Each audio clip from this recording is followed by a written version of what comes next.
جاگتی مینا کی مغامرت۔ ایک دن کی بات ہے، گاؤں ولو بروک میں ایک چھوٹا سا اور جاگتا ہوا مینا پرندہ رہتا تھا جس کا نام سٹیلا تھا۔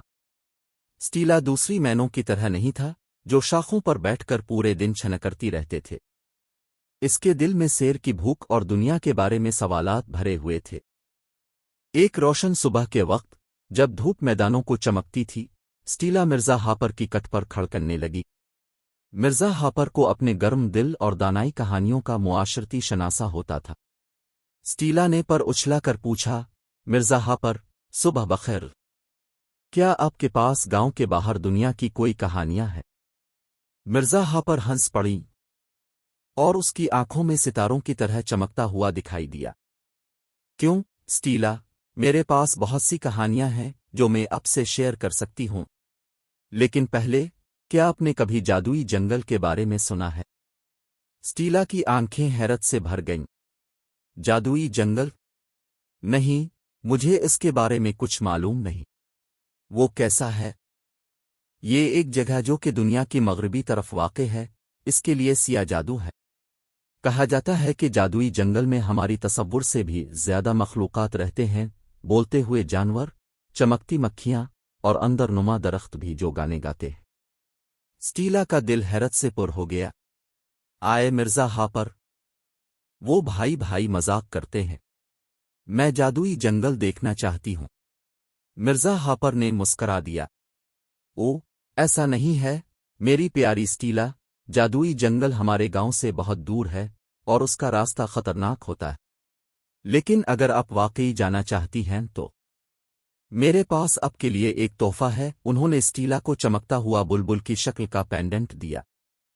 اس پینڈنٹ میں جادوئی جنگل کے کچھ جذبات ہیں۔ یہ آپ کو آپ کی مغامرت پر رہنمائی اور حفاظت دے گا۔ اکر تھی اپنے گلے میں لٹکانے والے پینڈنٹ کو، سٹیلا نون بڑھئے اپنے پر پھیلا کر پرواز شروع کی۔ وہ دھاتی پہاڑوں پر اڑتی ہوئی، چٹانوں پر کوڑتی ہوئی اور پینڈنٹ کی رہنمائی پر چلتی ہوئی سفر کرتی گئی، جبکہ سورج غروب ہوتے ہوتے مغرب کی طرف جا رہا تھا۔ سٹیلا جادوئی جنگل کے کنارے پر پہنچ گئے۔ درخت اونچے اور قدیم کھڑے تھے، ان کے پتے سونے کی روشنی میں چمک رہے تھے۔ مکھیاں اس کے گرد ناچ رہی تھیں، جو ایک جادوئی ماحول پیدا کر رہی تھی۔ سٹیلا نے مزید چل کر ایک دانائی بوٹ کے پاس پہنچا جس کا نام الویر تھا۔ الویر نے جنگل کی تاریخ کی کہانیاں سنائیں اور اس نے اس کو شرارتی گلہری سینی کے ساتھ ملوا دیا۔ انہوں نے مل کر درختوں کے ساتھ گانے گائے اور پلکوں کی مخلوقات نے دور کی ملوث ممالک کی کہانیاں سنے۔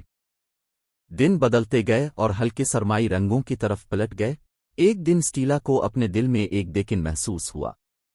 اس کو معلوم ہو گیا کہ وقت آ گیا ہے کہ وہ واپس گھر جائے۔ الوداعی آنسوں کے ساتھ کی گئی ملاقات کے وعدوں کی باتیں ہوئیں، اور سٹیلا نے اپنے پر پھیلا کر اپنے دل کے قریب پینڈنٹ کو پکڑا۔ اس نے واپس کی طرف رخ کیا اور اپنی پرواز شروع کی۔ وہ وادیوں کو عبور کرتے ہوئے پہاڑوں پر اڑی، پیڑوں کو سوار کیا اور اپنی مغامرت کی یادوں کو ساتھ لے کر واپس گاؤں کی طرف چلا گیا۔ آخر کار اس نے ویلو بروک میں واپس پہنچا، جہاں مرزا ہاپر کھلے دل سے انتظار کر رہی تھی۔ میری بہادر مینا، اب واپس آ گئے ہیں، مرزا ہاپر نے مسکرا کر کہا۔ بتائیں، آپ کی مغامرت کیسی رہی؟ سٹیلا نے مسکرا دیا۔ یہ لفظوں سے پرہیز کرنے والی بات ہے مرزا ہاپر، میں نے یہ سیکھا ہے کہ جادو صرف دور کی جگہوں میں نہیں ہوتا، بلکہ یہ وہ رشتے ہیں جن کو ہم آپس میں بناتے ہیں اور جن کے کسنی میں ہم کہانیاں پیدا کرتے ہیں۔